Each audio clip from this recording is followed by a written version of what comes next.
ইসলামের ইতিহাসে যিনি আল্লাহর রসুল সাল্লাল্লাহু আলাইহি ওয়াসাল্লামের কাছ থেকে সর্বাধিক হাদিস বর্ণনা করে অমর হয়ে আছেন, তিনি হলেন প্রখ্যাত সাহাবী হযরত আবু হুরায়রা রাদিয়াল্লাহ। জ্ঞানের জনের প্রতি তার অদম্য স্পৃহা এবং রসুল সাল্লাল্লাহু আলাইহি ওয়াসাল্লামের প্রতি তার গভীর ভালোবাসা তাকে সাহাবীদের মধ্যে এক অনন্য মর্যাদায় আসীন করেছে। তার জীবন মুসলিম উম্মাহর জন্য এক অনুসরণীয় আদর্শ। ইসলাম গ্রহণের পূর্বে জাহিলি যুগে হযরত আবু হুরায়রা রাদিয়াল্লাহু এর নাম ছিল আব্দুস শামস, সূর্যের দাস। ইসলাম গ্রহণের পর আল্লাহর রসুল সাল্লাল্লাহু আলাইহি ওয়াসাল্লাম তার নাম পরিবর্তন করে আব্দুর রহমান, পরম করুণাময় দাস রাখেন, যা তিনি সন্তুষ্ট চিত্তে গ্রহণ করেন। তবে তিনি তার আসল নামের চেয়ে আবু হুরায়রা উপনামেই বিশ্বজুড়ে পরিচিত। এই উপনামের পেছনে একাধিক সুন্দর ঘটনা প্রচলিত আছে।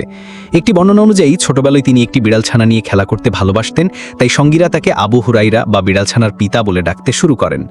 অপর একটি বর্ণনা ইমাম তিরমিজি রহমতুল্লাহ উল্লেখ করেন যে আবু হুরায়রা রাদিয়াল্লাহু নিজে বলেছেন তিনি ছাগল চড়ানোর সময় একটি বিড়ালছানা সাথে রাখতেন এবং দিনে খেলা করতেন, রাতে সেটিকে গাছে তুলে দিতেন। এ কারণেই মানুষ তাকে এই নামে ডাকা শুরু করে।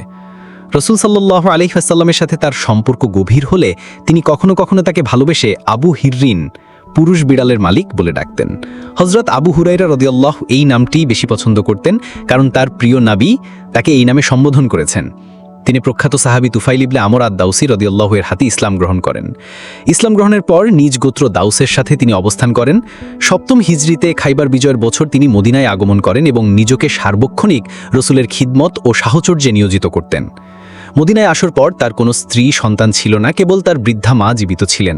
তিনি আসহাবে সুফফার অন্যতম সদস্য হিসেবে মসজিদে নববীতেই দিনরাত কাটাতেন। তার একমাত্র ধ্যান জ্ঞান ছিল রসুল সাল্লাল্লাহু আলাইহি ওয়াসাল্লামের কাছ থেকে জ্ঞান অর্জন করা এবং তার প্রতিটি মুহূর্তকে অনুসরণ করা। হযরত আবু হুরায়রা রাদিয়াল্লাহু এর মনে রসুল সাল্লাল্লাহু আলাইহি ওয়াসাল্লামের প্রতি ভালোবাসা ছিল অতুলনীয়। তিনি বলতেন, আমি রসুলুল্লাহ সাল্লাল্লাহু আলাইহি ওয়াসাল্লাম অপেক্ষা অধিকতর সুন্দর ও দীপ্তিময়ন কোনো কিছু দেখিনি। তার চেহারায় যেন সূর্যের কিরণ ঝলমল করত। নবীর প্রতি এই গভীর ভালোবাসায় তাকে জ্ঞান অর্জনে সর্বোচ্চ মনোযোগী করে তুলেছিল। তিনি রসুল সাল্লাল্লাহু আলাইহি ওয়াসাল্লামের সান্নিধ্যে থেকে সর্বাধিক হাদিস মুখস্থ বর্ণনা করেছেন। তার বর্ণিত হাদিসের সংখ্যা ৫,৩৭৪টি, যা সাহাবীদের মধ্যে সর্বোচ্চ। জ্ঞানচর্চায় ছিল তার জীবনের প্রধান লক্ষ্য। ৫৭ হিজরিতে ৭৮ বছর বয়সে এই মহান সাহাবী ইন্তেকাল করেন। হযরত আবু হুরায়রা রাদিয়াল্লাহু তার জীবনকে রসুল সাল্লাল্লাহু আলাইহি ওয়াসাল্লামের হাদিস সংরক্ষণ ও প্রচারের জন্য উৎসর্গ করেছিলেন। হাদিস শাস্ত্রের প্রতি তার অসামান্য অবদান এবং রসুলের প্রতি তার নিখাদ ভালোবাসা মুসলিম উম্মার জন্য চিরন্তন অনুপ্রেরণার উৎস হয়ে থাকবে।